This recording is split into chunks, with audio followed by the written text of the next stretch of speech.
বর্ষা মৌসুম শুরুর আগেই আগ্রাসী রূপ নিয়েছে যমুনা। সিরাজগঞ্জের সদর উপজেলার ভাটপিয়ারি গ্রামে নদী ভাঙনের ভয়াবহতা নতুন করে আতঙ্ক ছড়িয়েছে। গেল কয়েকদিনের টানা বর্ষণ আর উজানের ঢলে যমুনার পানি বাড়তে শুরু করেছে। এতে প্লাবিত হচ্ছে নিম্ন অঞ্চল, নদীগর্ভে হারিয়ে যাচ্ছে ফসলি জমি ও বসতভিটা।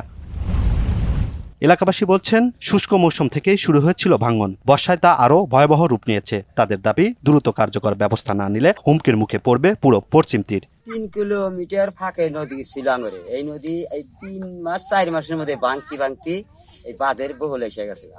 এখন কুশিয়ালের খেত বহুত সম্পদ আছিল, এখন বাইঞ্জা বগল এসে গেছে। আর এখন আঙরের কোনো সাধ্য নাই যে 2-4 ডিসিমাল জমি কিনে বাড়ি করা, কোনো রকমের উপায় নাই। মানে সব হাজার হাজার লোক এই বাঁধের সামনে দিয়ে বাড়ি ঘর করছে বাইঞ্জা। বর্তমান একটু থমথমাইন আছে, কিন্তু 2-3 মাস আগে খুব বাইর। আপাতত এই যে কাজ কাম করণে অনেক একটু উপকার হয়েছে। এই কাজটা আপনারা করতেছেন যে সামান্য ঠিক আছে, তার মধ্যে দিন বাড়া গেল নিয়ে এইভাবে কাজটা আপনারা দেখা হইনা করেন, করলে পারে আঙুর যাতে ভাটপি গাউডো না বন্ধু থাকে। লক্ষ লক্ষ টাকার কুশাল ভেঙে গেছে, বিশাল কুশাল আছিল।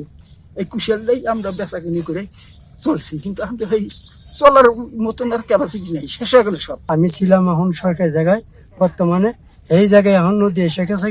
বর্তমানে আমরা ঠাই ভাত আমরা চাই। আমরা স্থানীয় জায়গায় যদি না থাকি তো আমরা কোনে যাবো?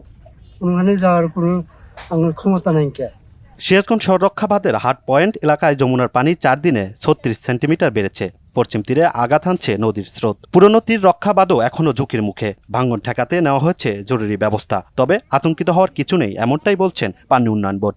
ভাটপিয়া এলাকায় আমাদের পুরাতন একটা বাঁধ আছে, বন্যা নিয়ন্ত্রণ বাঁধ, প্লাস হলো ওখানে আমাদের নদী সংরক্ষণ একটা বাঁধ আছে। নদী সংরক্ষণ বাঁধের বাইরে চর পড়েছিল, ওটা নদী মানে প্রচন্ড ওখানে আঘাত হানার ফলে বাইরের চরটা কেটে গেছে। এখন আমাদের বাঁধ বরাবর নদী মানে বন্যা নিয়ন্ত্রণ না, আমাদের প্রোটেক্টিভ ওয়ার্ক বরাবর নদী এখন হিট করতেছে। ওখানে নদীর খুব চাপ আছে। যে আমাদের বাঁধের বাইরের অংশগুলো এটা ভেঙে গেছে এবং ভাঙন প্রবণ ওই এলাকা। আমরা সবসময় ওখানে নজরদারি করতেছি এবং লাঞ্চিং এখন যেখানে ক্ষতিগ্রস্ত হচ্ছে সঙ্গে সঙ্গে সেখানে আমরা জিও ব্যাগ ডাম্পিং করতেছি।